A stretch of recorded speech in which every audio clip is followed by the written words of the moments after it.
Hey guys, tonight we're going into the painful truths most men spend their entire lives avoiding. The patterns you're repeating, the connections you're losing, and the time you're wasting while convincing yourself there's always tomorrow. These aren't motivational speeches or surface-level advice. This is the reckoning that comes when you finally stop running. Before we begin, I want you to go ahead and like the video and subscribe, but only if you find value in what I do here. And drop a comment letting me know where you're listening from and what time it is where you are. I'm always curious to know who's out there, awake or drifting off, confronting this with me. Now, get comfortable. Adjust your position, dim the lights, let the world outside fade into background noise.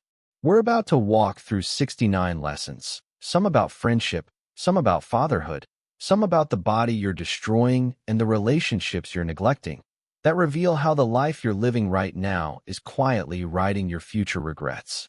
From the friendships dying in silence because no one takes responsibility, to the children who are learning emotional isolation by watching you, to the dreams you've abandoned without ever saying goodbye. Some of this will sting like someone's been reading your diary. All of it is drawn from the patterns that play out in therapy rooms, hospital beds, and divorce courts. The moments when men finally see what they've been avoiding. This isn't about making you feel guilty. It's about making you aware.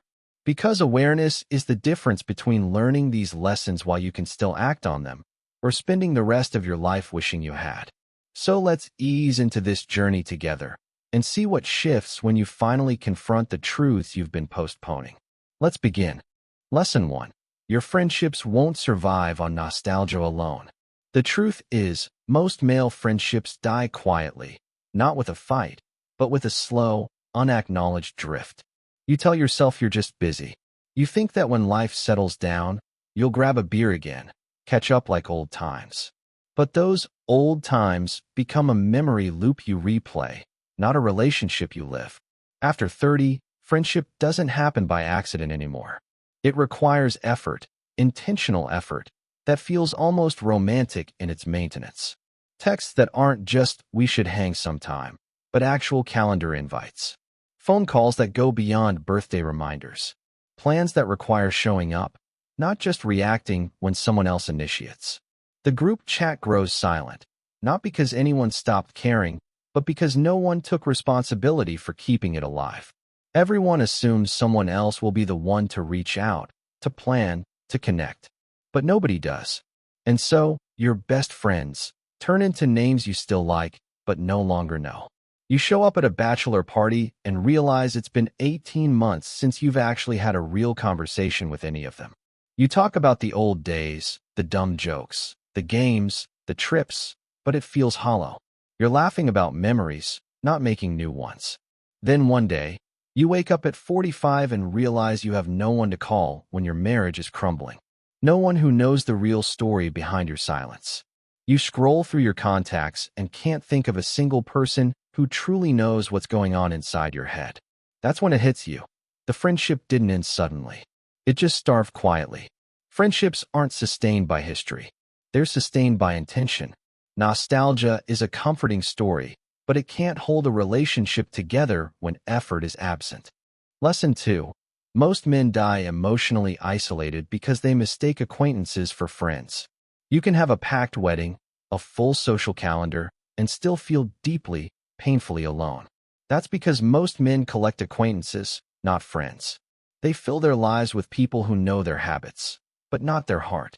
We live in a world where knowing someone's favorite beer, favorite team, or preferred car model passes for intimacy.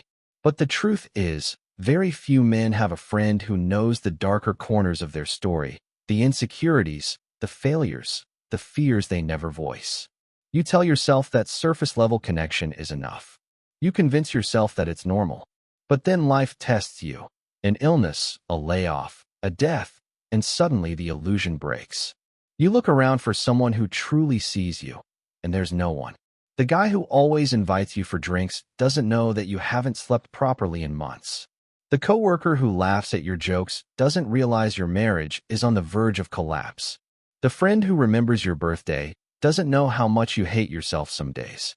Picture this. Your retirement party is filled with people clapping, giving toasts, and saying how much you meant to the company. But as you look around, you realize none of them even know your children's names. They know your role, not your soul. And the cruelest part? Most men only discover this truth too late, lying in a hospital bed, realizing that the people who actually show up aren't the ones you expected. Emotional isolation doesn't happen overnight. It happens in small doses of pretending everything's fine. Lesson 3. The male midlife crisis is actually a friendship crisis disguised as materialism. When men hit their 40s, something strange happens. They start buying motorcycles, luxury watches, or booking spontaneous trips they can't afford. Society calls it a midlife crisis, but underneath, it's not about money or age, it's about loneliness. The car, the affair, the expensive toys, they're all distractions. Temporary anesthesia for an emotional wound that has never been acknowledged.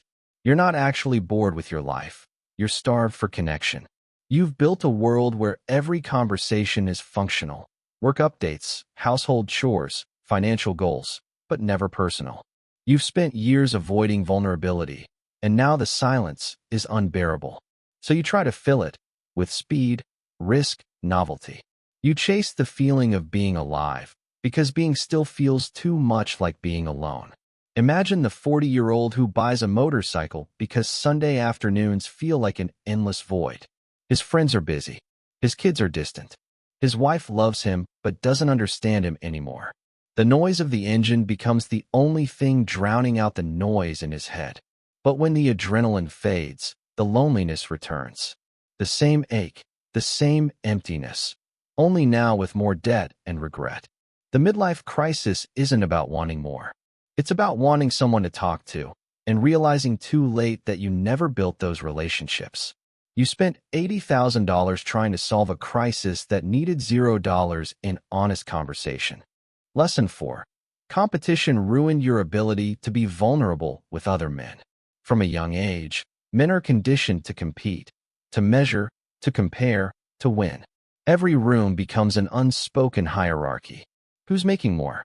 Who's in better shape? Who's doing better in life? Somewhere along the way, friendship turned into a performance. Every conversation became a subtle update on your status, a highlight reel carefully curated to prove you're doing okay. You learn to present your wins, not your wounds, to downplay struggles and amplify success. And it works for a while. You get the validation, the nods, the appearance of having it all together.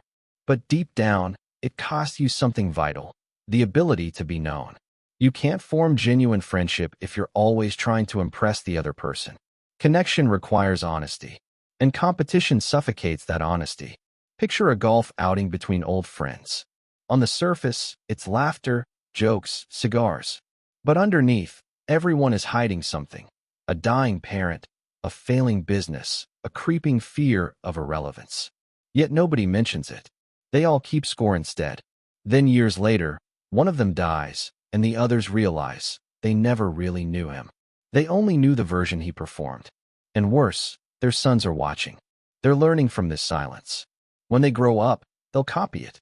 They'll measure themselves against their peers, talk without truly sharing, and pass down the same emotional isolation that you did. You didn't just lose vulnerability. You lost the blueprint for connection. Lesson 5. Your wife cannot be your only emotional support system. Many men outsource their entire emotional life to their partner. She becomes the sole confidant, the listener, the processor, the therapist, the encourager, the everything. And it's not sustainable. Romantic partnerships collapse when they're expected to carry the full weight of your inner world. Emotional monogamy sounds romantic, but in reality, it's suffocating. You need other men in your life who understand you, challenge you, and hold you accountable. Because when your wife becomes your only outlet, you're setting both of you up for burnout. She's trying to be your lover and your life coach, your partner and your psychologist. And over time, that pressure turns love into obligation. You start to feel like she's nagging. She starts to feel like she's drowning. The relationship becomes heavy, not because it's broken, but because it's overburdened. Imagine the marriage where he has no one else to talk to. Every frustration, every doubt, every emotional burden gets dumped onto her shoulders. She listens, she supports, but inside, she's collapsing. Eventually, she stops trying. And when she does, he feels blindsided. He'll say she left for no reason. But the reason was emotional exhaustion. Love cannot thrive where friendship is absent. If you want your marriage to survive, build male friendships that can carry some of that emotional weight. Your partner should be your home, not your lifeboat. Lesson 6. Grief reveals who your real friends are, and the answer usually disappoints. When grief hits, death, divorce, failure, you finally see the truth of your relationships. Because most people are comfortable friends, not crisis friends. They're there for the parties, the games, the milestones, but not for the silence, the pain, the aftermath. The test of friendship isn't how someone celebrates you. It's whether they can sit with you in the dark. Men especially struggle here. They want to help, but they don't know how. They say, "Call me if you need anything." But you won't, because you know they don't mean it. They're not equipped for that kind of vulnerability. So you grieve alone. Imagine the funeral where everyone hugs you, says the right words, and then disappears. They don't check in. They don't follow up. And eventually, you stop expecting them to. You become quieter, harder, less open, and something in you changes permanently. You start believing that nobody really shows up. You stop reaching out altogether. Grief exposes the truth. Very few people can handle someone else's pain. But the deeper truth is that most men never practiced it. They never learned how to sit in discomfort, how to be present without fixing. So they retreat. And in that retreat, the bond breaks. The men who show up during your grief, those are your real friends. The ones who vanish? They were just passengers in your good times. Lesson 7. Your children will learn about male friendship by watching yours. Your son isn't learning how to be emotionally available from what you tell him. He's learning it from what you model. When he watches you avoid connection, when he sees you spend years without close friends, he learns that's normal. That men don't talk about their feelings. That solitude is strength. You can tell him to open up, but if he never sees you do it, he won't believe you. He'll follow your silence, not your words. Imagine this. Your teenage son has friends, a social circle, plenty of people to hang out with. But when something's wrong, he keeps it to himself. He laughs it off, says he's fine, just like you do. He learned that emotional walls are masculine. That being self-contained is the goal. But what he's really learning is loneliness. When he grows up, he'll repeat your pattern, joking with friends, but never confiding, performing strength, but never feeling seen. And one day, he'll look at his own child and wonder why he feels so disconnected. You didn't pass it through your DNA. You passed it through your example. If you want your children to experience healthy friendship, show them what that looks like. Let them see you call your friends, help them, listen to them, laugh with them. Let them see that being a man doesn't mean being alone. Lesson 8. The loneliest men are often surrounded by people. Some of the most outgoing men, the ones who seem the most connected, are dying inside. They know everyone, but no one knows them. Social exhaustion masquerades as connection. You're surrounded by noise, laughter, conversation, but you leave feeling emptier than before. Because none of it goes deep enough to touch the real you. You can perform extroversion while starving for intimacy. You can make people laugh while hiding tears that never fall. You can host the party and still feel invisible. Being known by many is not the same as being understood by anyone. Take the popular guy, the one who's always the life of the event, the center of the group. He shakes hands, tells stories, makes everyone feel good. But when he goes home, he stares at the ceiling, crushed by an unnamed sadness. Eventually, he checks himself into therapy. Not because something went wrong, but because nothing feels right. He has everything people envy, but none of it fills the void. And that's the great tragedy of modern masculinity. Men who built networks instead of friendships. They became experts at socializing, but amateurs at connecting. They succeeded at being likable, but failed at being known. And the scariest part? You might not realize you're one of them until it's too late. Until the applause fades, the laughter stops, and you're left with the echo of your own silence. Connection doesn't come from company. It comes from courage, the courage to be seen, to be honest, to let someone in. Because in the end, Loneliness isn't the absence of people. It's the absence of being understood. Lesson 9. Your children are watching who you are when you think they're not paying attention. Children don't learn character from the words you say. They learn it from the life you live when you believe they're not looking. Every slammed door, every whispered argument, every sigh after a long day, it all teaches them something about how to handle being human. You can tell them to be kind, to be patient, to be strong. But if you lose your temper on a waiter or curse under your breath in traffic, they absorb that lesson more deeply than your words. They're studying you constantly, not consciously, but emotionally. How you treat their mother when you're angry matters far more than how you treat her on anniversaries. The tone you use, the volume of your voice, the restraint, or lack thereof, writes an invisible manual for how they'll navigate their own relationships. Your son learns how to speak to women by watching how you speak to his mother. Your daughter learns what love feels like by watching how you show it. And it's not just in big moments, it's in the daily patterns. They see how you handle frustration when the appliance breaks, how you apologize or refuse to when you're wrong, how you handle failure, stress, and fatigue. Picture this. Your daughter grows up and starts dating a man who raises his voice the same way you did. Not because she wants that, but because somewhere deep down, that rhythm of conflict feels familiar, comfortably painful. That's how generational cycles continue, not through DNA, but through demonstration. And the heartbreaking part? You might only realize it decades later, when your adult children start replicating your worst patterns despite all the speeches you gave them about doing better. You thought they were listening to your words, but they were studying your life. Lesson 10. You cannot out-earn a lack of presence. Every generation of fathers repeats the same lie. I'm working hard for them. You tell yourself that your long hours, your sacrifices, your endless grind will one day be understood. That your children will appreciate why you missed the game, the dinner, the bedtime story. But what they experience isn't provision, it's absence.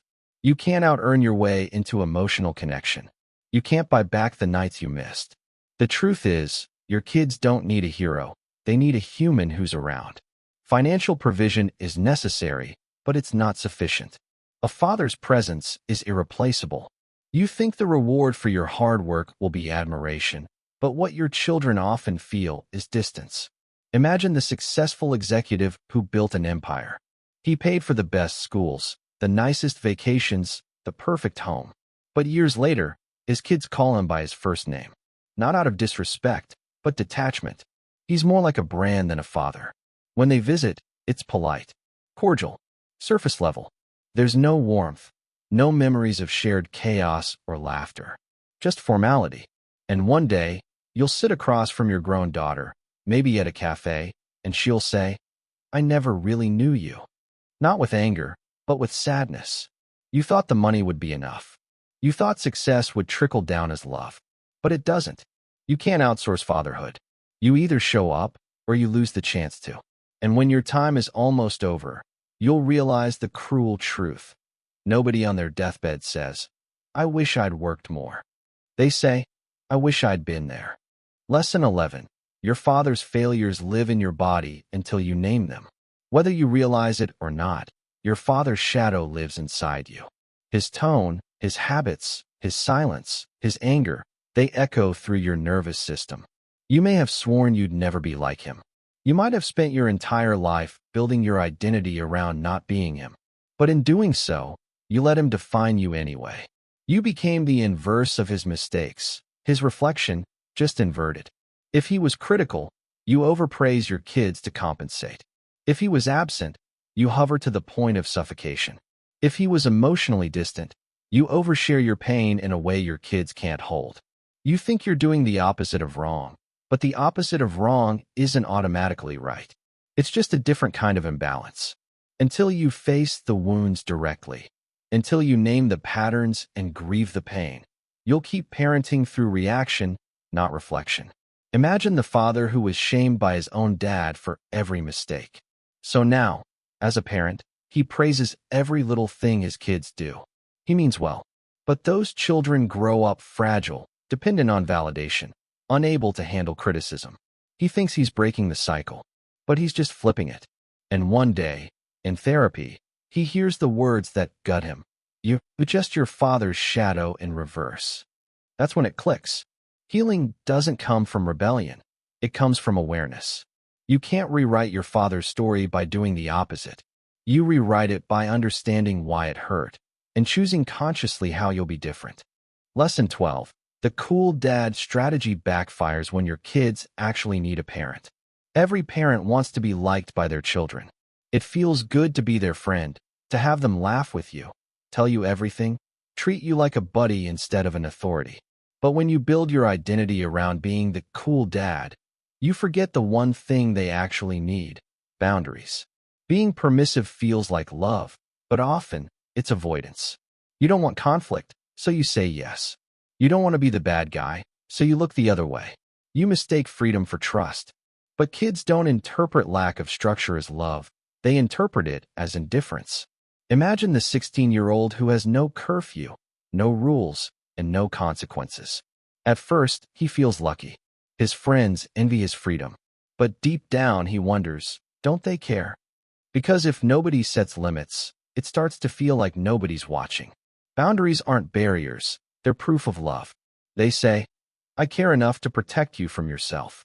Being a friend to your child isn't wrong. But friendship must come after parenthood, not instead of it. Because one day, your permissiveness will collide with the real world. And when your grown child faces the consequences of what you didn't teach them, you'll realize you failed them by trying to be liked.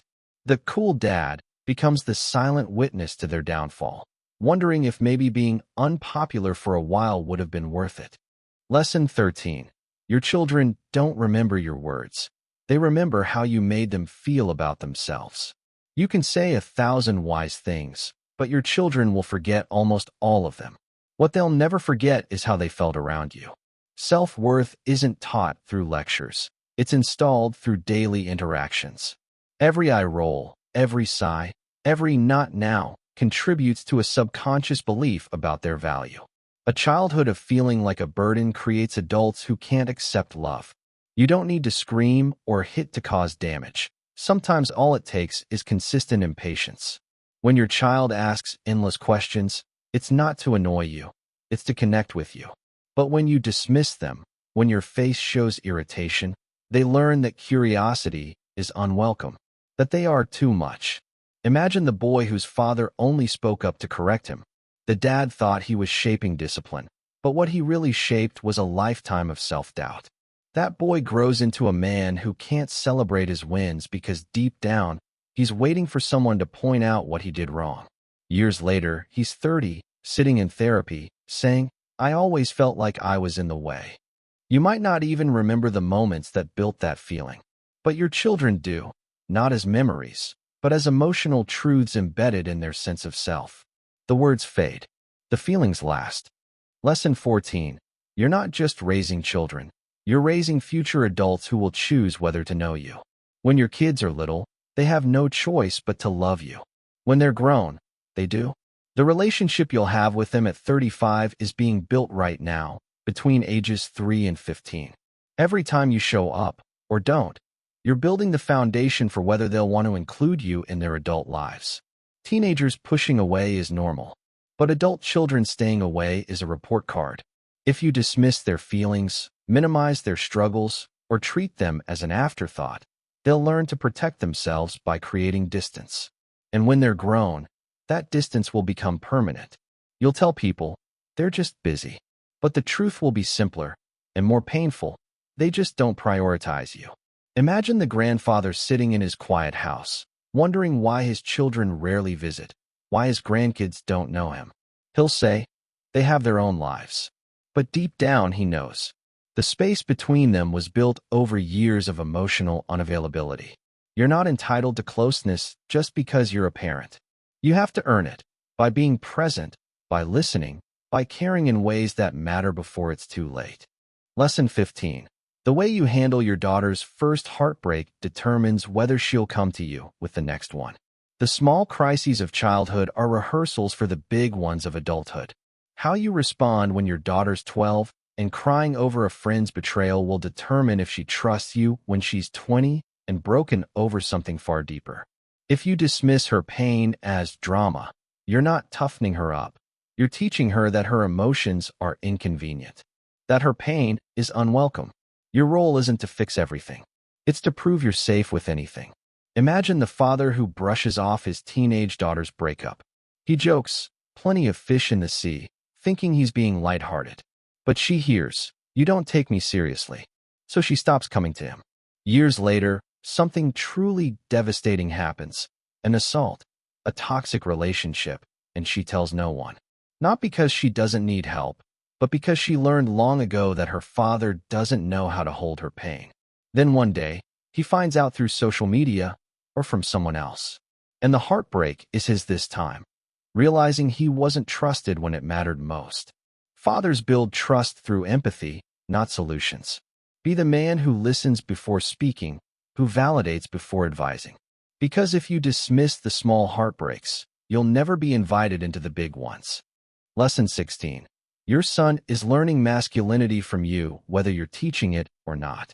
Every boy looks to his father, consciously or unconsciously, to learn what it means to be a man. He's watching how you handle failure, how you process anger, how you respond to fear and rejection. You don't need to give speeches. Your behavior is the speech.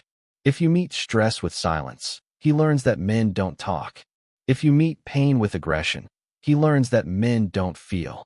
If you numb yourself with work or distraction, he learns that emotions are dangerous things to be buried. You might think you're protecting him by being strong, but what you're actually teaching him is that strength and softness can't coexist. Imagine the man who can't cry at his own wedding, not because he doesn't feel love, but because he never saw his father express emotion anywhere. Vulnerability feels alien to him. His emotional vocabulary begins and ends with "I'm fine." Then he becomes a father, and when his own child cries, he feels helpless, not out of indifference, but ignorance. He simply never learned what compassion looks like from a man. That's how the cycle continues, not through malice, but through imitation. The man your son becomes is the man he watched you be when life got hard. Show him that masculinity isn't the absence of emotion.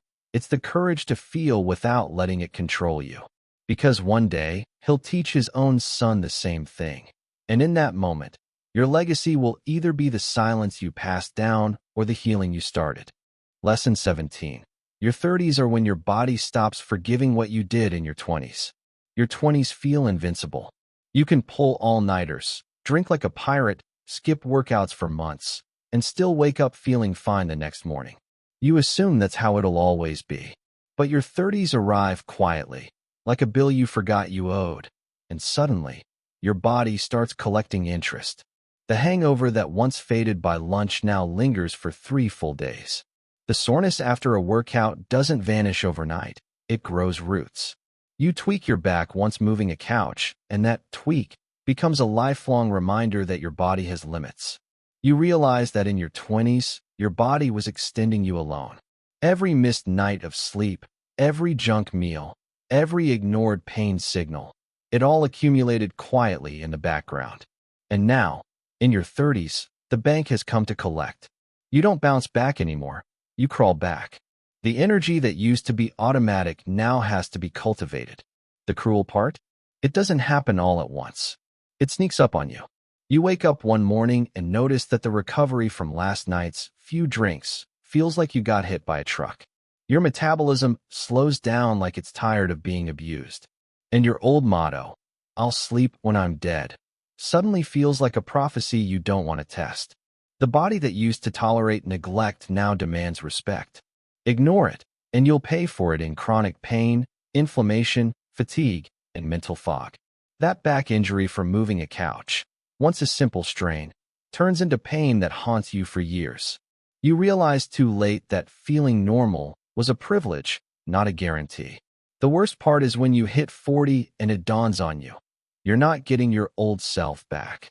That limitless energy, that indestructibility, it's gone. The new version of you requires maintenance, discipline, and care. And if you don't adapt, your body will remind you who's in charge. Lesson 18. Every man thinks he has more time than he does to get in shape. Every man promises himself the same lie. I'll start next month. But next month turns into next year, and before you know it, a decade has passed. You've added 40 pounds, lost muscle, and your joints ache just from sitting too long.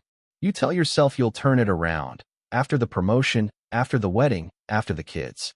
But time doesn't wait for your convenience. The truth is, the window for easy fitness is far narrower than you think. Losing 40 pounds at 25 takes 6 months. Losing the same weight at 45 takes 2 years, and that's if your hormones, joints, and motivation cooperate. The metabolism that used to burn through pizza now barely handles salad. Every skipped workout compounds like debt. You'll meet the man who missed his health window. He used to say he'd get back in shape soon, but now he's on medication just to keep his blood pressure under control.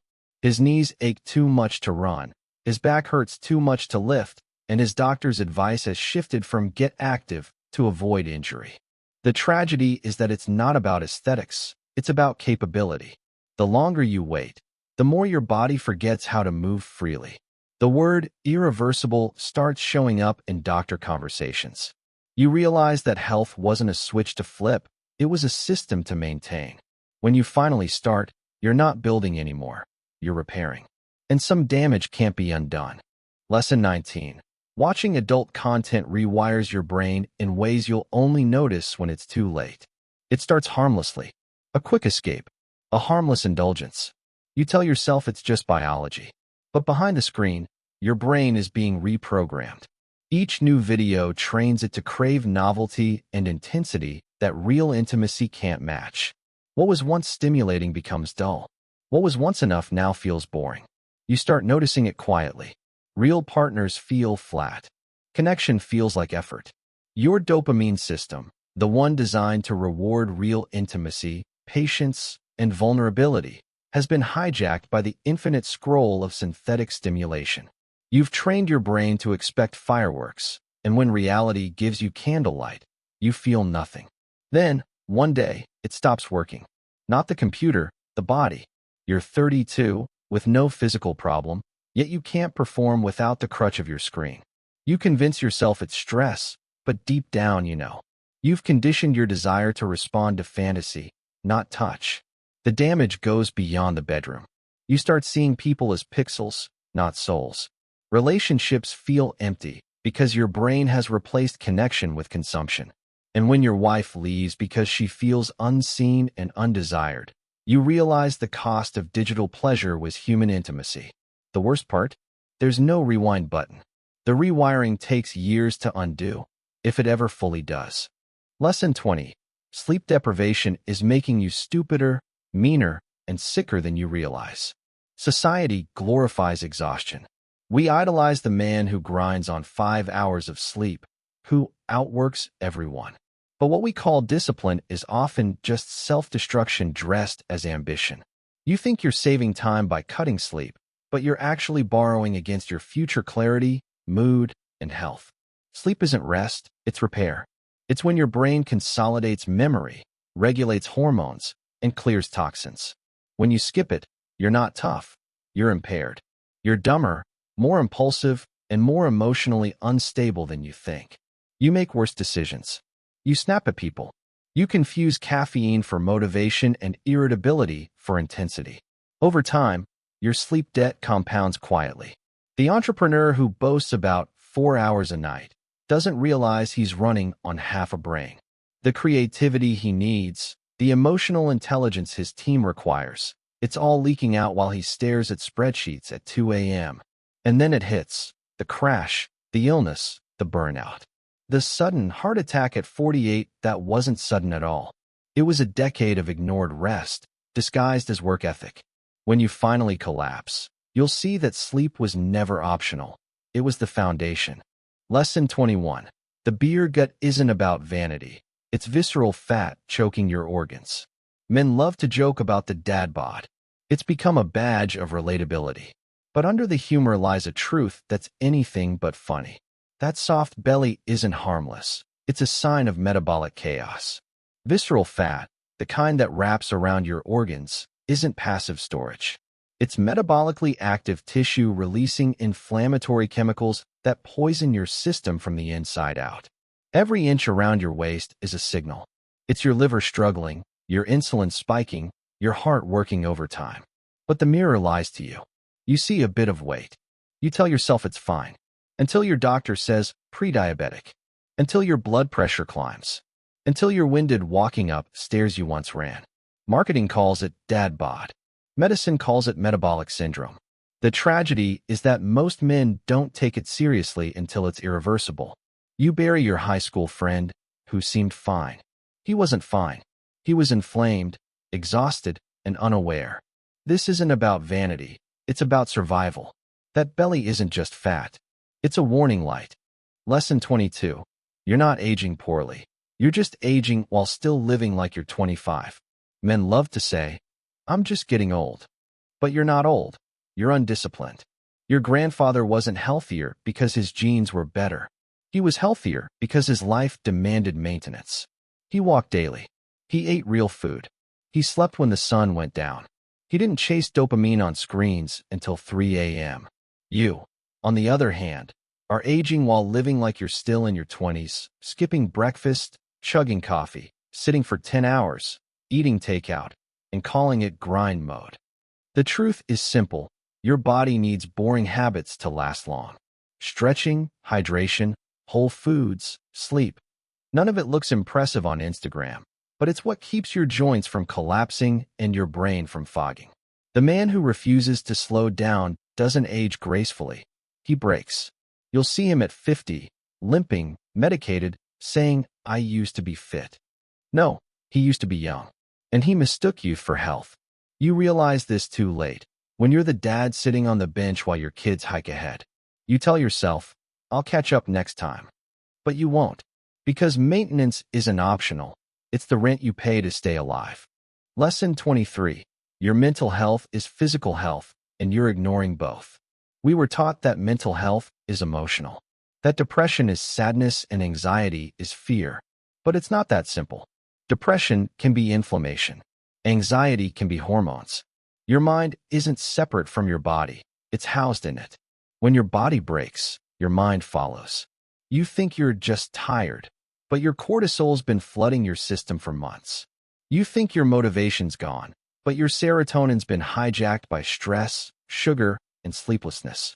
You call it a funk, but it's not a phase, it's physiology. The man who ignores his mental health isn't strong. He's decaying slowly. The irritability, the brain fog, the lack of joy, they're not personality flaws. They're warning signs. But men are experts at denial. You keep pushing. You keep working. Until one day, it's gone too far. You read about the guy who took his life out of nowhere. But it wasn't out of nowhere. It was months, years, of invisible collapse. Of pretending. Of dismissing. The worst part is when suffering becomes normal. When you've been in pain for so long that you forget what peace feels like. That's the real too late moment. When misery feels like home. Because mental health isn't a luxury. It's a reflection of the life you're building. And the longer you postpone healing, the more it costs you. Your body, your relationships, and eventually, your will to live. Lesson 24. Your lifestyle inflation is stealing your future freedom. Every raise feels like a reward. Proof that your effort finally paid off. You tell yourself, I deserve this, as you upgrade your apartment, your car, your dinners, your vacations. You convince yourself it's progress. But in reality, every new expense is another link in the chain binding you to your paycheck. The golden handcuffs fit so comfortably you don't realize you're trapped until you try to take them off. You're not wealthier at $150,000 than you were at $75,000. You just have better furniture, pricier habits, and deeper commitments. You're still living paycheck to paycheck, still terrified of missing 1 month's salary. The more you earn, the more your lifestyle expands to consume it. You call it comfort, but it's captivity disguised as success. The irony is painful. The man making 6 figures often has less real freedom than he did when he made half that. His bills are higher, his obligations heavier, and his fear of losing status even greater. He can't quit his job, can't take risks, can't breathe, because he inflated his life instead of expanding his freedom. You see it all the time. The executive with the luxury car designer suits, and zero savings. He looks successful, but he's one paycheck away from collapse. He's enslaved to appearances, stuck on a treadmill powered by his own consumption. The tragedy hits around 55. That's when it dawns on you that you can't retire, not because you didn't earn enough, but because you kept upgrading your prison. You traded decades of potential freedom for slightly better versions of the same cage. And by the time you realize it, it's too late to start over. Lesson 25. The man who's good with money often has a poverty relationship with life. Some men never escape the shadow of scarcity, even after they have enough. They save obsessively, check their balances daily, and refuse small pleasures, convinced disaster is always one step away. Society praises them as financially disciplined, but behind the control is fear.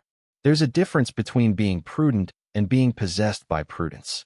Frugality turns pathological when it robs you of the life you were saving for. You can't take it with you, and your kids will spend it anyway, probably without the guilt you carried your whole life. The richest man in the graveyard is still in the graveyard. He dies with a perfect credit score and a heart full of unspent moments. The millionaire who never took his family on a real vacation, who postponed joy for someday, learns too late that someday never arrives. You think you're protecting your family by hoarding security, but what they really needed was your presence, your laughter, your willingness to live. Your widow will donate your untouched savings to causes you never had time to support, or your children will spend it on experiences you were too afraid to have. Money is a tool for living, not a substitute for it. The man obsessed with saving often ends up broke in the only currency that matters: time. Lesson 26. Your car payments are costing you your dignity at work. That shiny new car in your driveway, it's not freedom. It's leverage your employer holds over you. Every monthly payment is a quiet reminder that you can't afford to leave. That $800 truck payment is the invisible leash keeping you polite when you should be walking away. Financial pressure makes cowards out of capable men. You endure toxic bosses, pointless meetings, and daily humiliation because you've built a life too expensive to abandon. You think you're providing stability for your family, but in truth, your debt has made you dependent. The cruel irony is that you bought the car to look successful, to feel powerful. But now it's the very symbol of your captivity. The middle manager who smiles through disrespect because he can't afford to miss a paycheck isn't successful. He's indentured. You tell yourself you'll pay it off soon, that this is temporary. But the moment the loan ends, a new model catches your eye. You call it motivation. It's actually insecurity disguised as progress. And then 20 years pass. You've spent decades working for depreciating assets, things that lose value while your soul depreciates alongside them.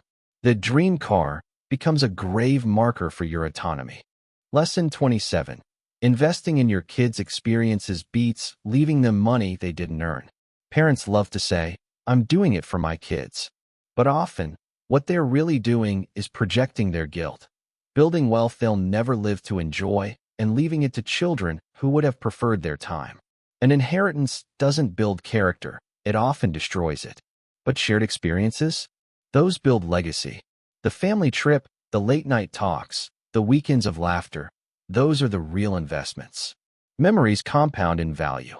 Money decays in resentment.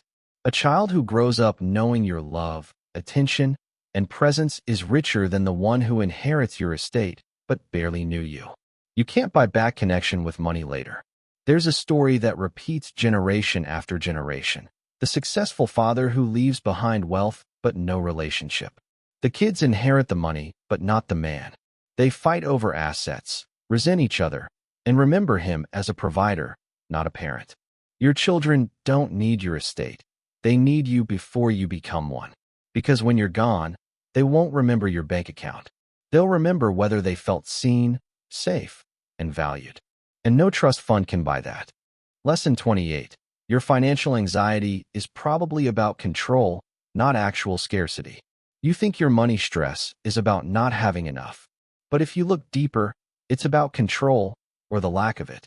Money becomes your safety blanket against the unpredictability of life. You check your accounts obsessively, track every penny, and feel a quiet panic when the numbers don't rise fast enough. You tell yourself it's responsibility, but it's fear. The fear that something could go wrong, that the world is unstable, that you're powerless without a buffer. The spreadsheet becomes your comfort ritual, giving you the illusion of order in a world that refuses to be predictable. You save for emergencies that never come. You build a 6-month fund, then a 12-month one, then 3 years. And still, it's not enough. Because what you're really hoarding isn't money, it's certainty. The problem is, life can't be controlled, only navigated. And by trying to master it through accumulation, you end up imprisoned by your own security. You die wealthy, but lived poor, deprived not by circumstance, but by fear of what could happen. The man who trusts only numbers never feels safe, no matter how big they get. Because peace doesn't come from your bank balance. It comes from your ability to live despite the uncertainty. Lesson 29. The people you're trying to impress with your wealth don't care, and the people who care don't need impressing. Every man chases status at some point. You buy the car, the watch, the house, all to prove something you can't quite name. You want validation. You want to be seen as successful, respected, admired. But here's the cruel truth. Nobody cares as much as you think they do. The people you're trying to impress are too busy trying to impress others. The approval you crave evaporates the moment you get it. Status signaling is just insecurity in designer packaging. Real wealth whispers. Display wealth screams. The quiet man in jeans with a paid-off home is freer than the guy in the luxury car, financed for 7 years. Because one owns his life, the other rents his image.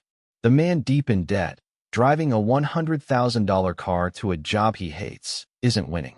He's performing, and the applause he's waiting for never comes. Everyone assumes he's doing great, right until the bankruptcy filing.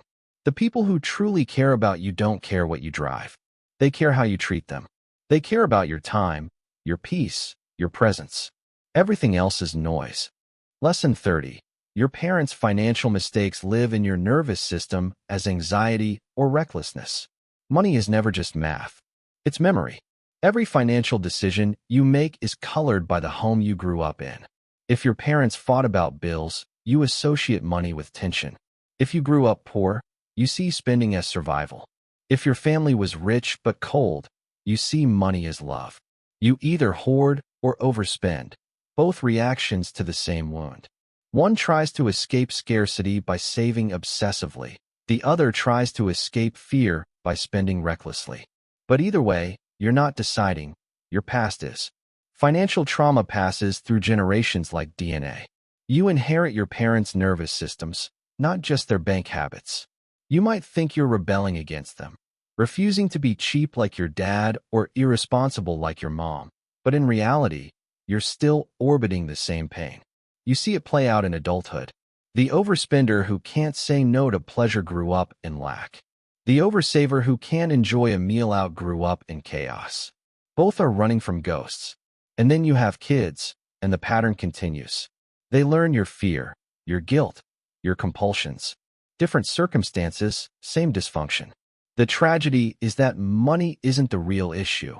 It's the story you attach to it as a child. Until you confront that story, no raise, no savings goal, no financial plan will bring peace. Because healing your finances isn't just about managing numbers. It's about rewriting the emotional script you were born into. Lesson 31. The men above you in the hierarchy are more mediocre than you think. We grow up believing the people above us, the bosses, the presidents, the billionaires, are somehow fundamentally superior. We tell ourselves they must be smarter, sharper, and harder working. That's the illusion the hierarchy feeds you. But if you've ever worked close enough to power, you start noticing cracks. You realize leadership isn't a pure meritocracy. It's an intersection of timing, social alignment, and sometimes sheer dumb luck. The CEO isn't necessarily a genius. He was just standing in the right room when an opportunity fell from the ceiling. Your reverence for authority is often misplaced respect for randomness. The emperor has no clothes, but everyone's too invested in the illusion to admit it. Entire organizations run on collective pretense. Pretending the higher-ups are brilliant because the alternative truth is too destabilizing, that the system itself is arbitrary. There's a story about a mid-level engineer who sat through years of meetings watching his company's CEO make baffling, short-sighted decisions. When one project failed catastrophically, the CEO blamed the team and rebranded himself as a visionary who experiments. Investors clapped. The engineer realized this man wasn't more competent, just more confident. The CEO's skill wasn't innovation, it was performance. He knew how to look right even when he was wrong. The too late moment comes decades later, when you realize you've spent your career deferring to people who never deserved your respect. You spent your life nodding, obeying, and waiting for wisdom from men who were just improvising with authority. Lesson 32. Every hierarchy will use you up and replace you without hesitation. The corporate world is a machine, and machines don't feel gratitude. You give it your time, your health, your weekends, your youth, and when it no longer needs you, it ejects you without ceremony. Your loyalty to the organization is not reciprocated. You're a line item, not a legacy. Companies love to sell the illusion of family. They'll talk about team culture and shared mission. But the moment your productivity dips, you're an expense. Not a person, not a partner, just a cost to cut. Think of the man who worked 30 years for the same company. Never missed a day, stayed late, did everything right. One morning, he receives an email from HR. We're restructuring. Your role has been made redundant. No handshake, no gratitude, just an automated message from a system that replaced him before launch. The same company that once praised his dedication posted his job opening the same week. And when he retired, the farewell party was attended mostly by people who didn't even know what he sacrificed. That's the hierarchy's dirty secret. It rewards obedience until it doesn't need you. Then it forgets you ever existed. Lesson 33. Status anxiety is killing you faster than any actual threat. Human beings are still running the same emotional software our ancestors used in tribes of 100 people. Back then, losing status meant losing access to food, mates, or protection. Today, it just means someone else got a slightly bigger office or more followers online, but your body still reacts as if you're being exiled. Most of your stress isn't about survival, it's about comparison. Your brain floods with cortisol every time someone your age buys a better car, lands a better job, or posts a vacation you can't afford. You're poisoning yourself over rankings that don't matter. There's a story of a corporate executive who had everything: the title, the salary, the house. But when a colleague got promoted ahead of him, he spiraled. He couldn't sleep. His chest tightened in meetings. He started waking up at 3 a.m. in panic, scrolling through LinkedIn to measure himself against others. He wasn't competing for survival. He was competing for validation. And the constant fight to stay relevant slowly destroyed his health. Years later, he collapsed from a heart attack in his office. The cruel irony?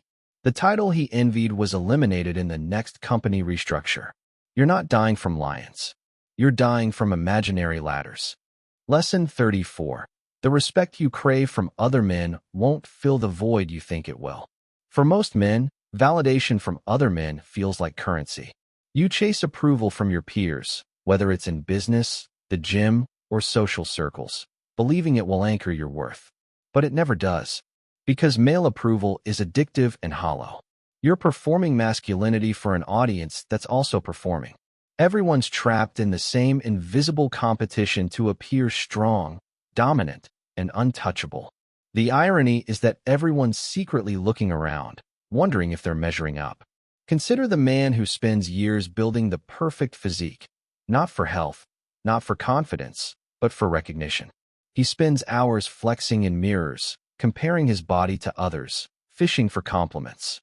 His wife grows distant, his kids barely know him, but he can't stop chasing admiration from strangers at the gym. And when he finally realizes it, that he built his body for men while neglecting the woman who loved him, it's too late. Because that's the trap of masculine validation. It feels like power but ends in emptiness. The applause of other men won't save you from loneliness. Lesson 35. Your anger at the system is often displaced anger at your choices. It's comforting to believe your failures are someone else's fault. The economy is broken. The elites control everything. The system is rigged. These beliefs feel empowering, but they're often just shields against self-confrontation. Blaming external forces gives you a sense of clarity. You become the righteous victim, but it also robs you of agency. Because the moment you convince yourself you're powerless, you stop trying. Take the middle-aged man who spends his evenings ranting about society and the government ruining his life. He talks about unfair taxes, corrupt bosses, and how nothing ever goes his way. But dig deeper and you'll find decades of small, avoidable choices. Never saving, never learning new skills, never taking risks. The system didn't trap him, his comfort did. Conspiracy thinking is a defense mechanism against accountability. It's easier to imagine a secret cabal controlling your life than to face your own laziness, fear, or indecision. Yes, the game might be rigged, but you're still responsible for how you play. And the too late moment is when you're old, bitter, and still ranting at invisible enemies, never realizing the real battle was with yourself. Lesson 36. Power reveals character. It doesn't corrupt it. There's a popular saying, power corrupts. But that's not quite true. Power doesn't change people. It exposes them. It strips away the need for masks. When someone finally gains control, what emerges is who they always were underneath. A kind person given authority becomes generous. An insecure person becomes a bully. A selfish person becomes a tyrant. Power simply magnifies what was already there. Think about the man everyone thought was nice. He gets promoted, suddenly managing a team. Within weeks, he starts snapping at subordinates, taking credit for their work, micromanaging every detail. People say, power went to his head. No, it didn't. Power just removed his fear of consequences. It gave his ego permission to breathe freely. How you treat those beneath you is your truest mirror. It's easy to be polite when you're powerless. But when the tables turn, when your words can decide someone's future, that's when your real character surfaces. And the tragedy? Many men don't see this until it's irreversible. They lose their families, their friends, their reputation, because everyone finally saw who they truly were once the mask of humility fell off. Power didn't corrupt them. It revealed them. Lesson 37. The men you admire probably have secrets that would disappoint you. We build our heroes from distance. We project perfection onto people we've never met. We imagine they have discipline, clarity, and purpose that we lack. But the closer you get to them, the more human they become, and that's often disappointing. Hero worship is projection, not perception. You're not seeing them. You're seeing your own aspirations reflected in their image. That's why it hurts so much when you finally learn the truth. There's a story about a young filmmaker who idolized a legendary director for years. He studied his every interview, mimicked his style, quoted his philosophy. When he finally met the man, he discovered he was bitter, egotistical, and addicted to substances. The genius wasn't a master of life, just a talented artist barely holding himself together. That moment shattered him, because he realized he'd spent years trying to become someone broken. Everyone you admire has cracks. Some are just better at hiding them. The more you build others into gods, the more you diminish your own potential. Idols are dangerous because they make you forget your own capacity for greatness. The too late moment is when you meet your hero and realize you were always chasing an illusion. When you realize you could have built your own path instead of worshiping someone else's. Lesson 38. Winning an argument at the cost of a relationship is the dumbest victory. There's a special kind of loneliness that comes from being right all the time. You can dominate every conversation, dismantle every opinion, and crush every debate, and still end up alone. Being right doesn't rebuild bridges you've burned. Your need to win every discussion, to prove your intellect, to be the smartest person in the room. It comes at a silent price: connection. The tragedy of the argumentative man is that he mistakes dominance for communication. He believes that convincing others equals closeness. But every victory pushes people further away. Take the man who prides himself on always being correct. He interrupts, corrects, lectures, and condescends. Over time, his friends stop inviting him. His wife stops talking to him. His kids start rolling their eyes before he even opens his mouth. He thinks they can't handle truth. In reality, they just can't handle him. Years later, he sits alone, technically correct about everything, but with no one left to listen. That's the cruel irony of intellectual arrogance. It leaves you brilliant and barren. The dumbest victories are the ones that cost you love, because nobody remembers who was right. They only remember how you made them feel. Lesson 39. The intimacy that keeps a relationship alive is a symptom of connection, not a substitute for it. You can't physically reconnect your way out of emotional distance. You can't heal silence with touch or replace trust with desire. The physical closeness that sustains long-term relationships is born from emotional intimacy, not the other way around. When two people feel truly known, desire flows naturally. But when that inner bond fractures, the body begins to follow. Most men misinterpret this sequence. They assume that fading desire is the problem, when in reality, it's the messenger. They interpret a partner's withdrawal as rejection instead of recognizing it as self-protection. Because when someone no longer feels emotionally safe, even affection can feel invasive. There's a husband who once complained that his wife had lost interest. He tried everything: gifts, weekends away, even performance-based effort, but never once asked how she felt. Years passed in quiet resentment until the marriage finally ended. Only then did he realize that the absence of intimacy wasn't punishment, it was communication. What died first wasn't attraction. It was connection, and by the time he realized the difference, the distance had already become irreversible. Lesson 40. Your peak in intimacy begins when you stop being self-focused. Most men equate skill with performance. They study techniques, chase stamina, and perfect the choreography of pleasure. But genuine connection is never mechanical, it's relational. It's not about what you do, it's about where your attention is.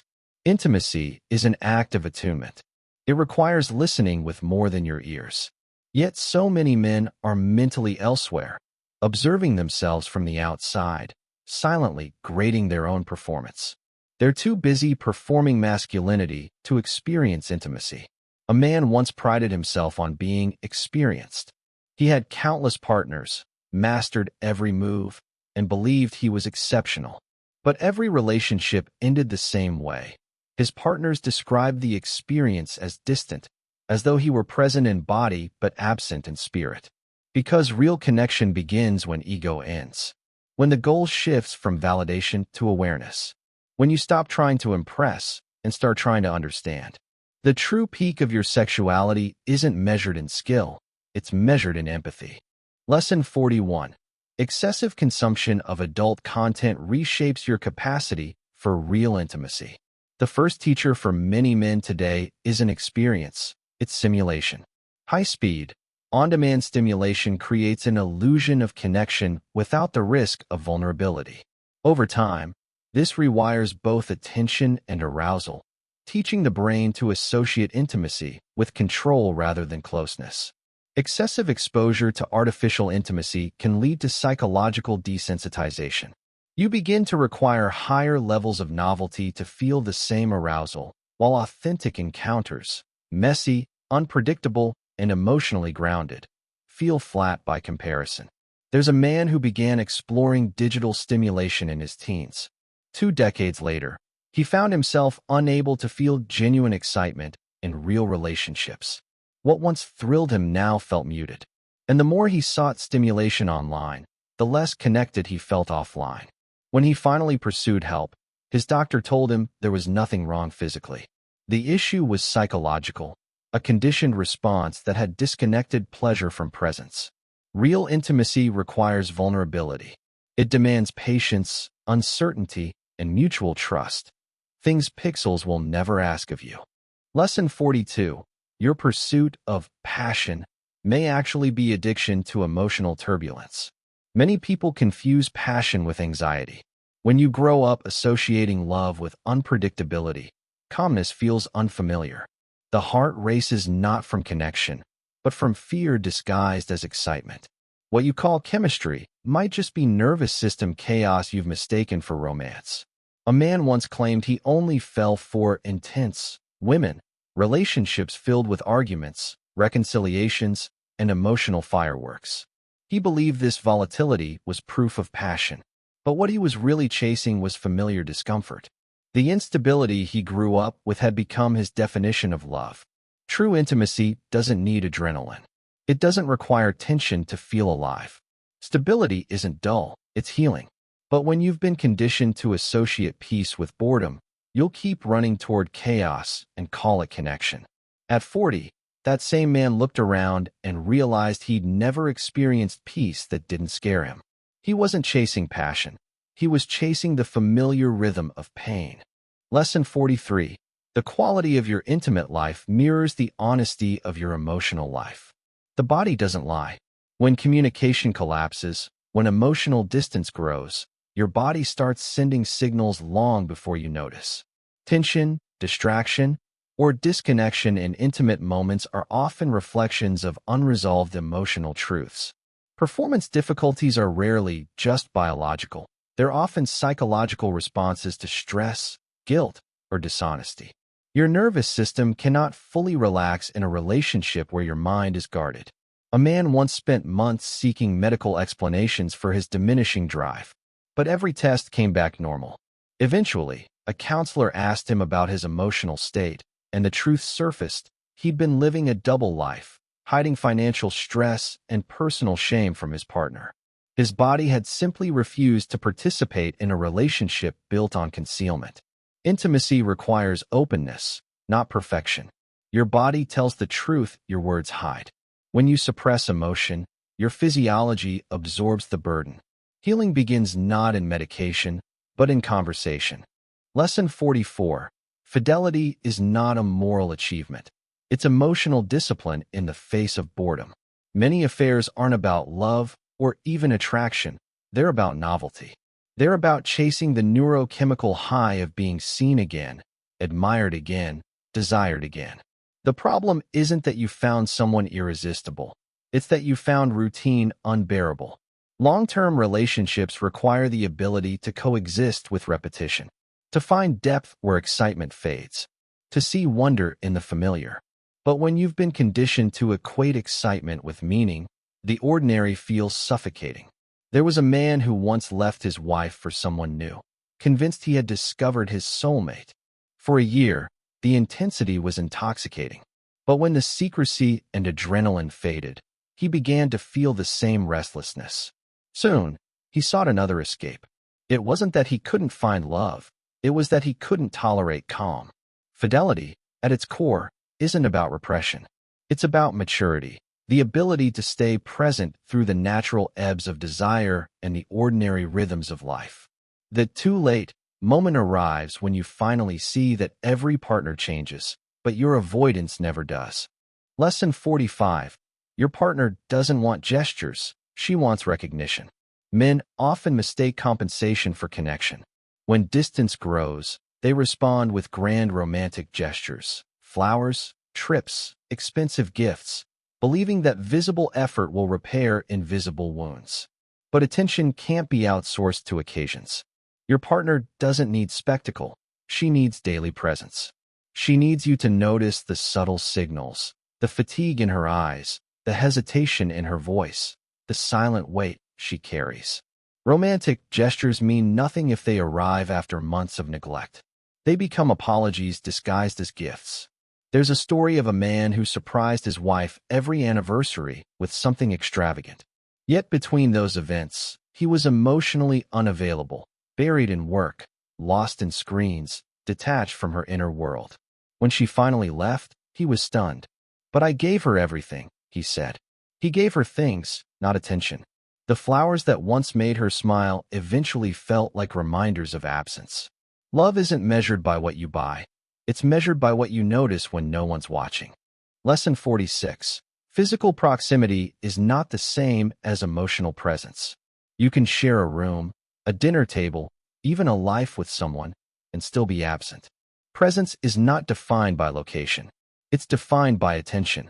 Half presence is subtle rejection. When you're in the same room, but lost in your own distractions, you're communicating that the person in front of you matters less than what's in your head. Over time, this quiet neglect corrodes connection more deeply than arguments ever could. There was a father who prided himself on always being home. He never missed dinner, never traveled for work. But he was perpetually half-engaged, scrolling, replying to messages, nodding without listening. Years later, when his daughter moved out, she told him, "You were always here, but you were never with us." That's the paradox of modern intimacy. We mistake presence of the body for presence of the mind. Your partner doesn't need you to be perfect. She needs you to arrive, to look up, to listen fully, to engage with sincerity. The too late moment comes when you stand in the same house that once held laughter and realize that silence has replaced it, not because you were gone, but because you were never truly there. Lesson 47. The things you'll regret most aren't your mistakes, they're your cowardices. You'll look back one day and realize that the most haunting moments of your life weren't the times you failed. They were the moments you stood still when your soul begged you to move. The opportunities you let slip. The words you swallowed. The courage you postponed until it became impossible. Failure leaves scars you can explain. Cowardice leaves silence you can't. You can recover from rejection, embarrassment, or loss. But you cannot recover from what could have been. That's the wound that doesn't heal. It calcifies into regret. Think about the career you almost pursued but didn't because it wasn't practical. The person you never approached because you feared humiliation. The truth you never spoke because comfort felt safer than confrontation. Those moments become ghosts that visit you in quiet hours. A man once sat at his father's funeral and realized he'd never once told him that he loved him, not out of resentment, but out of hesitation. He assumed there would always be another time. There wasn't. Regret doesn't scream. It whispers. It sounds like "what if," whispered into the void. The pain of trying and failing fades. The pain of never trying, that's permanent. The too late moment? It arrives when you take the final inventory of your life and realize that the greatest losses weren't from what you did wrong, but from what you were too afraid to do at all. Lesson 48. You're not waiting for the right time.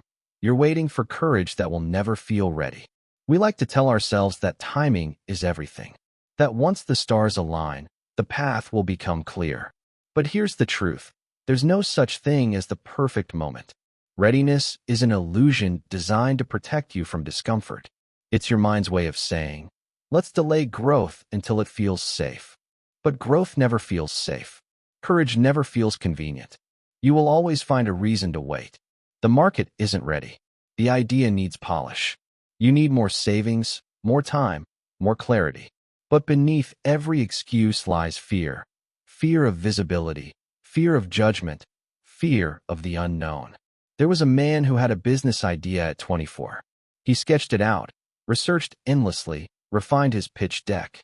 Years passed, and the idea was always almost ready. By 32, someone else launched it. Same concept, same execution, different outcome. He didn't lose to competition, he lost to hesitation. The uncomfortable truth is that you'll never feel brave in advance. Courage is retrospective. It only exists after you've acted. The too late moment hits when you watch someone else living the life you kept preparing for. You realize that what you called patience was actually paralysis. And the irony? The right time was every single time you said it wasn't. Lesson 49. The people you ghosted remember you more vividly than the people you stayed close to. You think disappearing spares you the awkwardness of confrontation. But silence doesn't erase, it echoes. When you vanish without closure, you leave behind a vacuum, and human nature fills vacuums with stories. The people you left behind replay your absence like an unsolved mystery. They wonder what they did wrong, what changed, whether they were ever valued. You move on, but they remain haunted by unfinished sentences. There's a man who ghosted a close friend after an argument. He told himself it was easier to let things fade. 15 years later, he bumped into that same friend at a grocery store. They exchanged a polite nod, but in that silence, the air was heavy with everything that was never said. The apology, the explanation, the truth. You may forget the relationships you ended quietly, but the other person rarely does. Your absence becomes part of their story, an unresolved chapter they never got to close. Closure isn't a luxury. It's an act of respect for them and for yourself. The too late moment? It arrives when you meet their eyes again and realize that the wound you avoided healing has long since scarred over, just not cleanly. Lesson 50. Your younger self's dreams deserve an explanation, not just abandonment. There was a time when you dreamed recklessly, without cynicism, without practicality, without permission. Then adulthood arrived with its bills, expectations, and unspoken agreements. Slowly, you traded ambition for stability, passion for predictability. And one day, you stopped dreaming altogether. Not because you stopped wanting, but because you stopped believing it mattered. But those dreams didn't disappear. They just went quiet, waiting for you to notice. A man once found his old guitar in the back of a closet, dusty, strings rusted, case unopened for years. As he ran his fingers along its surface, memories flooded back. He had once promised himself he'd make music, but somewhere between promotions and mortgages, he convinced himself he was being realistic. Pragmatism is not betrayal, but denial is. You can change paths, you can evolve, but you owe your younger self a conversation. Explain why you stopped. Acknowledge what you lost. Grieve it honestly. Because when you don't, that unacknowledged grief leaks into everything else. It becomes quiet dissatisfaction, the background hum of what if. The too late moment comes when your child asks, "What did you want to be when you were my age?" And you realize you no longer remember who that person was. Lesson 51. The grudges you're holding are hurting you more than the people who wronged you. Anger feels powerful. It gives shape to pain, direction to injustice. But the longer you hold on to it, the more it consumes the space where peace could live. The people who hurt you, they've likely moved on. But you've built a shrine to their memory in your mind. You keep replaying the betrayal, rewriting the argument, feeding the resentment as if it's keeping you safe. It isn't. It's keeping you stuck. There was a family that stopped speaking over a trivial argument, something about inheritance. Decades passed. The original cause was forgotten, but the silence remained sacred. Then came the funeral. Half the family stood on one side, the other half across the room, united only by regret. Forgiveness isn't about erasing the past. It's about releasing the power it still has over you. You don't forgive because they deserve it. You forgive because you do. Grudges are prisons you build for yourself and decorate with self-righteousness. The too late moment happens when you realize the other person is gone, and you're still rehearsing lines for a confrontation that will never come. Lesson 52. You're apologizing wrong. You're explaining instead of owning. There's a difference between an apology and an explanation. One heals, the other defends. Most people don't apologize to restore trust. They apologize to relieve guilt. They say, "I'm sorry you felt that way," or "I didn't mean to," thinking that intention outweighs impact. But intent doesn't erase harm. A real apology doesn't justify, it acknowledges. It says, "I did this. It hurt you. I understand why. I take responsibility." That's it. Anything beyond that starts to dilute the sincerity. A husband once said to his wife, "I'm sorry you felt ignored, but I was just stressed." What she heard wasn't remorse, it was rationalization. But turned his apology into an argument. The marriage didn't end that night, but the trust did. Apologies are less about being right and more about being accountable. You can't heal what you keep defending. The too late moment comes when the other person finally stops expecting your apology altogether, and you realize they've moved on without closure because you never gave them honesty. Lesson 53. The parent you're still trying to impress is either gone or incapable of giving you what you need. Many adults are still performing for an invisible audience. The parent who never said, "I'm proud of you." Every success, every achievement, every ounce of effort becomes an unconscious audition for approval that will never come. You keep thinking that this time they'll notice. That maybe if you reach one more milestone, they'll finally give you the validation you've chased since childhood. But some parents simply don't have that capacity. They were too broken, too limited, or too unaware to give what you needed. A man spent his whole life chasing his father's approval. Straight A's, promotions, a perfect family. His father never said the words. Then one day, lying on his deathbed, the old man simply nodded, a gesture the son misinterpreted as affection. When his father passed, he realized he'd been chasing something his father never even knew he was withholding. You cannot build your self-worth out of someone else's silence. The tragedy isn't that you never earned their pride, it's that you kept trying to. The too late moment arrives when you finally understand that the approval you sought was never about them. It was about you trying to prove you were enough to yourself. And you always were. Lesson 54. Regret isn't about changing the past. It's about learning what you value for what's left. Regret isn't punishment. It's feedback. It's your mind's way of saying, this mattered. The goal isn't to erase regret. It's to translate it. Looking back only becomes self-destruction when you do it without intention. Rumination is a loop. Reflection is a direction. The past cannot be fixed, but it can be mined. For wisdom, for boundaries, for clarity. There was a man who destroyed his first marriage through neglect. Years later, he remarried. But this time, he paid attention. He listened more. He communicated openly. He protected what he once took for granted. His regret didn't make him bitter, it made him awake. That's the point of regret. It's not to torture you with what you lost, but to teach you what not to lose again. The too late moment isn't about time, it's about realization. It comes when you finally understand the lesson, but only after the cost has already been paid. But if you listen closely, even regret has mercy. It whispers, you can't go back, but you can do better next time. Lesson 55. Your drinking under control is usually just controlled hiding. Addiction doesn't always look like chaos.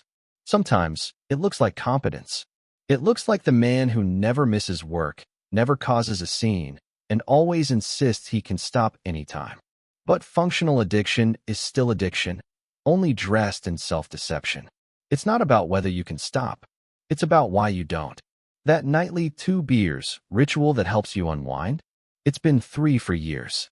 You call it stress relief, but it's really sedation. You've trained your body to associate relief with chemical interference. The ritual becomes sacred, not for what it gives, but for what it silences. You tell yourself it's normal. Everyone drinks after work. Everyone deserves to relax. But when relaxation requires a substance, what you've lost isn't control. It's the ability to be at ease without assistance. There's a man who joked about being a beer guy. Every night, 2 or 3. Nothing crazy. Until one day his hands began shaking before lunch, and his doctor ordered liver function tests. Pancreatitis at 47. The kind of diagnosis that doesn't kill instantly, but promises to slowly. He wasn't reckless. He was responsible. He didn't spiral. He eroded. The too late moment comes when your body starts confessing the things your mind refused to admit. Lesson 56.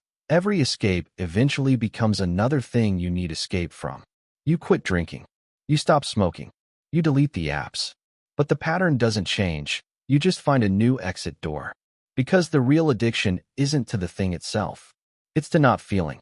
Video games, pornography, gambling, work, it doesn't matter. The substance changes, the ritual remains. You're still running. You've just switched terrains. You tell yourself you're improving because this new habit looks healthier. But addiction doesn't care about optics. It's not about morality, it's about avoidance. You're not healing, you're rerouting your escape. There was a man who quit drinking after years of denial. Everyone congratulated him.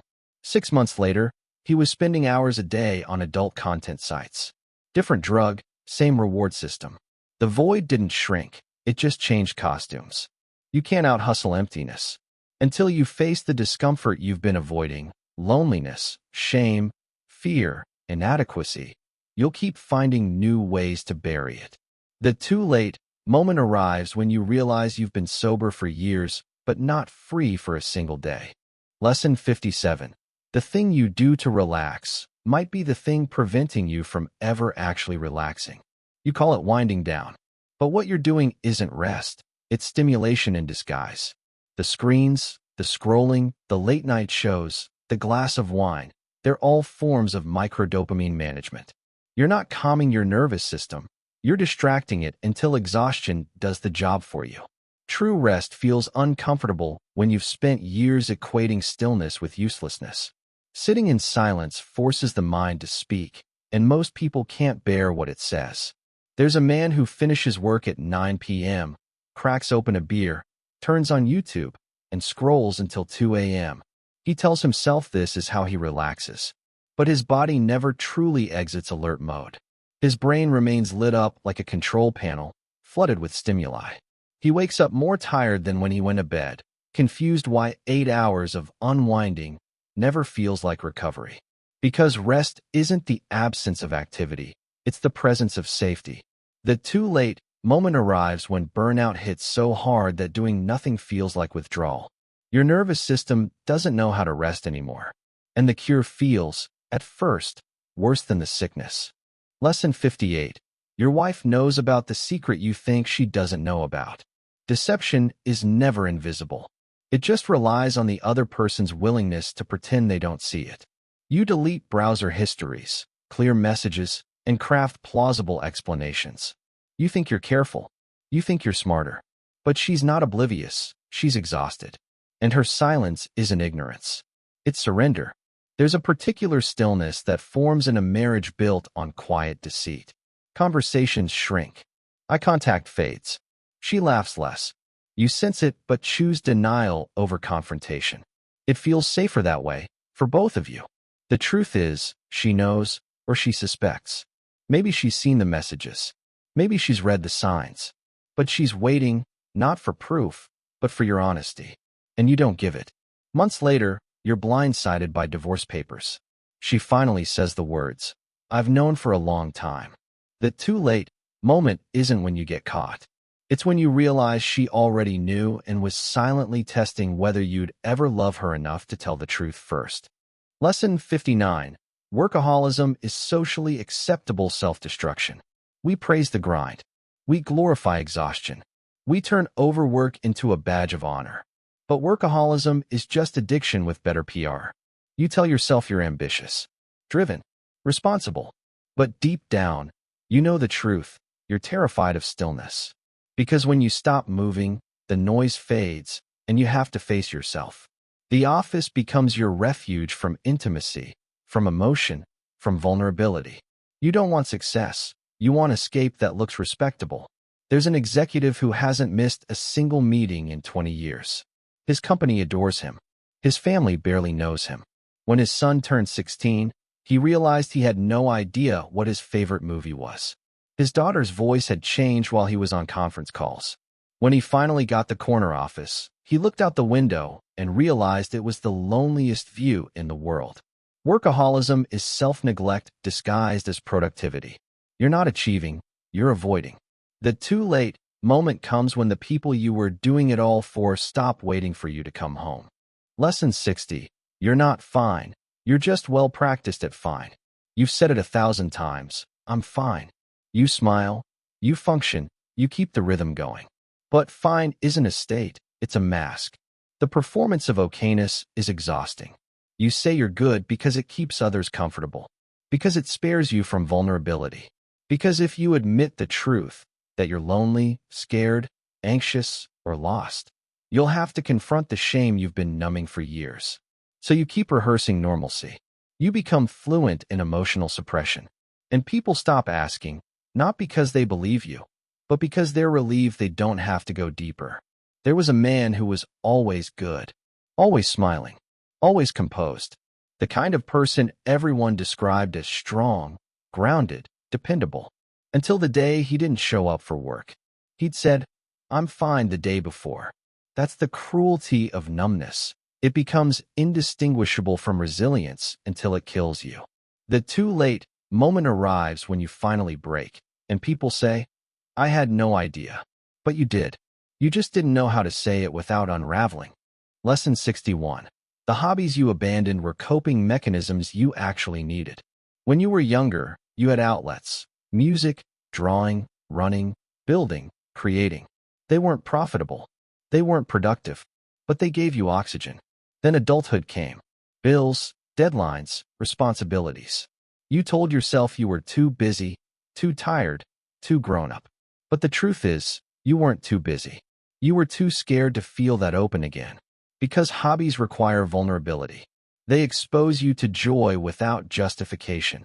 And that kind of freedom terrifies people who've built their self-worth on utility. You stopped playing guitar because it didn't make money. You stopped painting because it didn't make sense. You stopped writing because it didn't produce results. Slowly, you killed the parts of yourself that didn't serve the machine of productivity, and now you wonder why you feel hollow. There's a retired man who once played piano beautifully. He stopped decades ago, telling himself he'd pick it up again when things settled down. Now, sitting in silence, he realizes he doesn't even remember how to start. The hands still work, but the spark is gone. The too late moment hits when you realize your life became a series of tasks instead of a tapestry of meaning. The very things you called distractions were actually lifelines. You didn't outgrow them, you outnumbed them. Lesson 62. Your children will become strangers if you don't evolve with them. There's a cruel irony in parenting. The better you do your job, the less they need you. When your children are 7, they orbit you like a sun. Every scraped knee, every bedtime story, every "look what I made" is an invitation into their world. But by 17, that orbit expands. Suddenly, they're private, distant, independent, and if you're not evolving alongside them, you'll still be trying to parent a version of them that no longer exists. Many parents mistake control for connection. You think setting curfews, checking phones, or enforcing rules will keep you close. But what your teenager craves isn't authority, it's understanding. They don't want you to manage them, they want you to see them. The father who still treats his 30-year-old daughter like she's 12 doesn't realize he's suffocating her with outdated love. His intentions are pure, but his inability to adapt turns affection into irritation. Relationships age just like people do.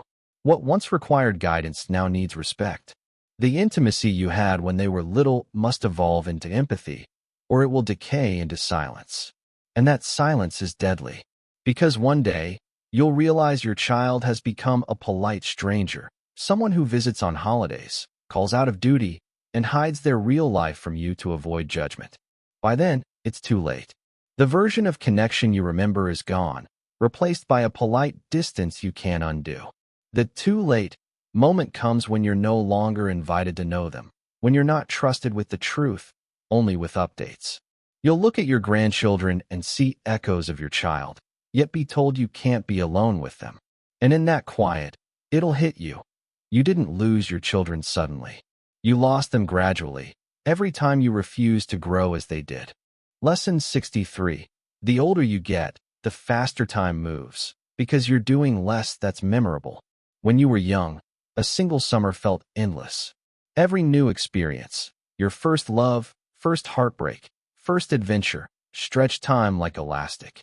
But as the years stack up, the novelty fades. You settle into routines, the same commute, same house, same conversations.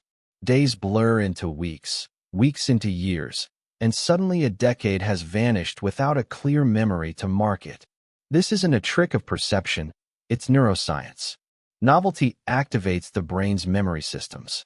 The more new experiences you have, the more time your mind records. But when every day looks like the last, your brain stops bookmarking moments. You're not too old for adventure. You're just too comfortable for change.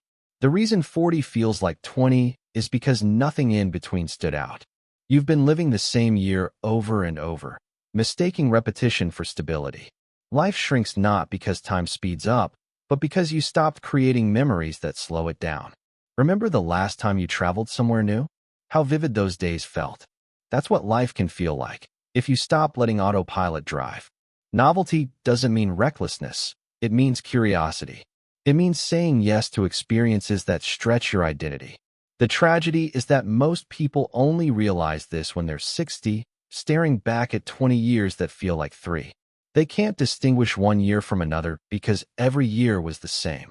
The too late moment comes when you look at your calendar and see only holidays and deadlines. No adventures, no growth, no wonder. You'll wish you'd made more memories when you still could. Lesson 64. Your mortality isn't abstract. It's the most certain thing about you. You're going to die, not in a poetic sense, not as a distant concept, but in the most literal, physical way imaginable, and probably sooner than you think. You've been living as though life is a rehearsal, as though the real thing begins once you figure it all out. But there's no act two. This is the show. Every day you delay living is a day you never get back. You tell yourself you'll travel when you have money, you'll rest when the project is done, you'll reconcile when the timing's right. But the math doesn't lie. You are closer to the end than the beginning, no matter how young you feel. Mortality isn't morbid, it's clarifying. It strips away illusion and forces you to confront what's actually worth your time. That resentment you're nursing, that argument you're replaying, that fear holding you back, they all shrink under the weight of impermanence. Because the truth is brutal. None of it will matter in 100 years, and most of it won't matter in 10. The story that repeats across hospice rooms is always the same. It's not regret over what people did. It's regret over what they didn't do. The trips they postponed, the words they withheld, the lives they never lived because they assumed they'd have more time. And when the diagnosis comes, the one that forces you to count your days instead of assume them, it won't be your possessions or achievements you think of. It'll be the mornings you rushed through, the people you took for granted, the simple joys you postponed for a someday that never came. Mortality isn't a threat, it's an invitation. To live deliberately, to stop confusing survival with life. Because the too late moment isn't death, it's realizing you've been alive the whole time and never truly lived. Lesson 65. The legacy you're building might not be the one you leave. You think your legacy is your career, your wealth, your achievements. But that's not what people remember. Legacy is emotional, not historical. It's the echo of how people felt in your presence, not the titles attached to your name. You might spend decades building an empire, but if you were cold, absent, or unkind, that's the legacy your children will inherit. You think you're providing for them, but they're growing up starving for something money can't buy, your attention. What you think matters, and what they remember rarely align. The successful man whose eulogy mentions nothing personal. That's the quiet tragedy of misplaced priorities. His kids talk about his discipline, his work ethic, his ambition, but not about laughter, warmth, or love. Because those moments were too rare to recall. You can't outsource presence. The stories people tell about you after you're gone are written by how you made them feel while you were here. Your legacy isn't what you intend to leave. It's what your habits are currently creating. If your life is built around screens, work, and distractions, your loved ones will remember your absence, not your effort. The too late moment comes when your children's therapist knows more about you than they do. When your grandchild asks what kind of person you were, and all they can say is, "He was busy." That's not a legacy. That's a cautionary tale. So ask yourself, if you died tonight, what emotional footprint would you leave behind? Would the people you love feel warmth or distance when they think of you? Because legacy isn't built at the end of life. It's built quietly in how you show up today. Lesson 66. Your parents are aging faster than you're admitting to yourself. That call you keep meaning to make, the one you'll do tomorrow, might already be too late. Every visit postponed, every conversation delayed, is a chance you'll never get again. Because they're aging faster than you want to believe. Your parents' mortality is your mortality preview. Watching them fade, physically, mentally, emotionally, is like looking into a mirror that tells the future. And yet, you avoid it. You distract yourself, scroll through nonsense, fill your life with noise. Anything to avoid the unbearable truth that they won't be here forever. You think there's time for that deep talk, that apology, that thank you. There isn't. The conversation you need to have won't wait for convenience. You'll either make time for it now, or regret it for the rest of your life. Because one day, dementia will take the person before death does. They'll be sitting in front of you, alive but unreachable, the eyes familiar, the soul flickering in and out.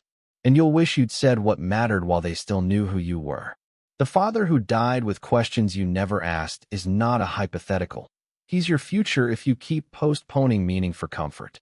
The too late moment comes quietly. An unanswered phone call, an empty chair at dinner, a voicemail you'll never delete. Love them now, while they can still recognize your voice. Lesson 67. You're going to die with your music still in you unless you sing it now. There's a haunting line from Oliver Wendell Holmes. Many people die with their music still in them. It's not about literal music. It's about the ideas, the creations, the truths, the self that never got expressed. Most people spend their lives waiting for a mythical right time to finally start living authentically. They convince themselves that once the kids are older, once the debt is gone, once work calms down, then they'll write the book, start the business, confess the love, change their life. But someday is not a day of the week. It's a mirage that keeps moving the closer you get to it. Every dream you delay loses oxygen. Every truth you suppress tightens your chest a little more. The more you silence that internal voice, the one whispering there's more to you than this, the quieter it gets, until one day, it's gone. And all that's left is a shell of a person who lived responsibly, but never passionately. You think you have time. You don't. You have moments, each one asking, will you use me or waste me? The man with a great idea, who never acts on it, isn't unlucky. He's afraid. He's waiting for permission that will never come. Life punishes hesitation. The book you never wrote becomes someone else's bestseller. The business you almost started becomes another person's empire. The love you didn't confess marries someone braver. The too late moment arrives when your obituary mentions everything you did for a living and nothing you did to feel alive. You'll realize that safety was never security. It was a slow death. You have music in you, untold stories, unexpressed art, unspoken love. Sing it now, while you still have breath. Because one day, the only audience left will be silence. Lesson 68. The suffering you avoid now compounds into the suffering you can't avoid later. Avoidance is the most expensive coping mechanism on earth. Every conversation you postpone, every doctor's appointment you skip, every emotion you suppress, each one accrues interest. And the debt always comes due. You think you're preserving peace by avoiding conflict, but you're not. You're just pushing the discomfort into the future, where it will return multiplied. The argument you refuse to have with your partner turns into resentment that corrodes intimacy. The chest pain you ignore becomes a hospital bed. The financial issue you keep delaying becomes bankruptcy. The human mind is wired for short-term comfort, even when it guarantees long-term pain. It's why we eat junk food, stay in toxic relationships, and scroll ourselves numb instead of facing what hurts. We trade temporary relief for permanent damage. You tell yourself, I'll deal with it later, not realizing later is a graveyard for accountability. Later is when the cost has tripled. Later is when your options are gone. Later is when your body, your relationships, your opportunities have all deteriorated past repair. One man avoided his annual checkups for years, terrified of bad news. When he finally went, it was stage 4. If only I'd gone sooner, he said. A sentence so common it might as well be humanity's motto. The too late moment is when you realize that suffering isn't optional, it's just postponed. The only question is whether you suffer now by facing the truth or suffer later by being destroyed by it. So have the hard talk. Make the appointment. Confront the addiction. Pain faced early is pain that heals. Pain avoided becomes destiny. Lesson 69. You're already living the life you'll look back on. This is it. We spend our lives waiting for real life to begin. After graduation, after marriage, after kids, after retirement. We tell ourselves we're still in the setup phase, that one day things will finally align, and we'll start truly living. But the truth is brutal. This is your real life. This mundane Thursday. This half-drunk cup of coffee. This quiet commute. These moments are not the prelude. They're the story. You think happiness is hiding in some future version of yourself. But if you can't find joy in the ordinary, you'll never find it in the extraordinary. Because the extraordinary is just the ordinary, intensified by attention. The father who was too busy for his kids thought he was sacrificing for their future. Now he's retired, surrounded by silence. realizing that the future he worked for was supposed to include them. He has unlimited time, but nobody left to spend it with. That's the final punishment of perpetual postponement. We imagine life as a highlight reel, but it's really a collage of small moments. Laughing during dinner, reading before bed, sitting beside someone who makes you feel safe. These are the moments that will flash before your eyes when the end comes. Not the promotions, not the milestones. Every time you say, "I'll be happy when," you're practicing regret in advance. Because that, when never arrives. There will always be another milestone, another obstacle, another excuse.